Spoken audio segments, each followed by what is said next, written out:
Hello गरिब बेरोजगार दुखी आत्माहरू, वेलकम छ मेरो 8को नयाँ ब्लगमा। यो छोटो र मिठो एकदमै फरक भिडियो हुनेछ र दुईजना दाजुभाइ बिहान बिहानै नुहाइ धुवाइ गरेर 9 बजेको समयमा हामी पुगिसकेको छौँ बर्दुबे पार्कमा। आज चाहिँ हामी दुईजना दाजुभाइ टक्कसँग हिरो बनेर गइराखेका छौँ रसल खैमाको डाँडातिर, सुदूरपश्चिमेली नेपाली समाजद्वारा आयोजित वनभोज कार्यक्रममा। निम्तो स्वीकार गर्दै खुसीसँग पुग्यौँ बस लागेको ठाउँ अल्गुबैबा।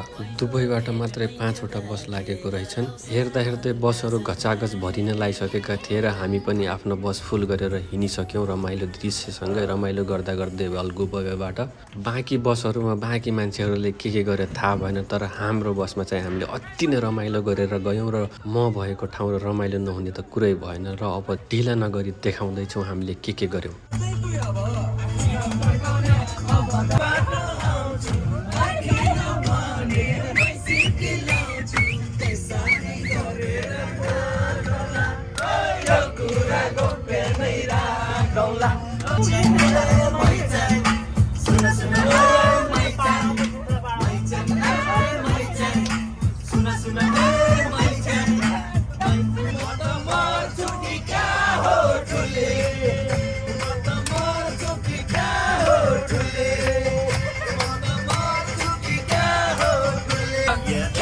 मेरो हजुर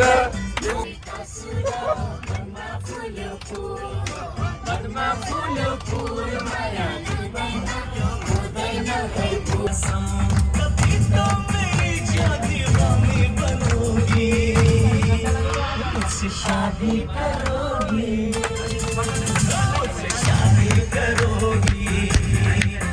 र यतिको रमाइलो गरिसकेपछि केटो चाहिँ खुसी हुँदै गाडीबाट हाम फालेर वनमा वनभोज खाने भनेर पुगेको त डाँडातिर रुखै नभएर वनभोज त नाङ्गो डाँडा भोज पो हुन भएछ। डाँडा र काँडा नाङ्गै भए पनि ठाउँ चाहिँ एकदमै रमाइलो थियो। लगभग 1.5 घन्टाको सफरपछि भोक पनि लागिसकेको थियो र खाने समय पनि भइसकेको थियो। दुबई लगायत अबुधाबी, शारजा, अलिन, रसल खैमा सबै ठाउँबाट लगभग सबैको उपस्थिति भइसकेको थियो। लगभग हाराहारीमा 300-350 जना जतिको उपस्थिति थियो। एकदमै राम्रोसँग अर्गनाइज थियो। खाना पनि एकदमै मिठो लाग्यो मलाई त।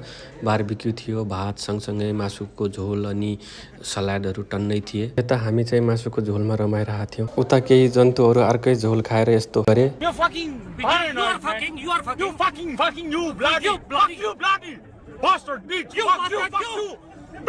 यो चाहिँ हामी नेपालीहरूको रित थियो र केही जन्तुहरूले त्यो पनि पुरा गरे। सँगै हामीले देउडा खेलेर पनि रमाइलो गर्यौँ।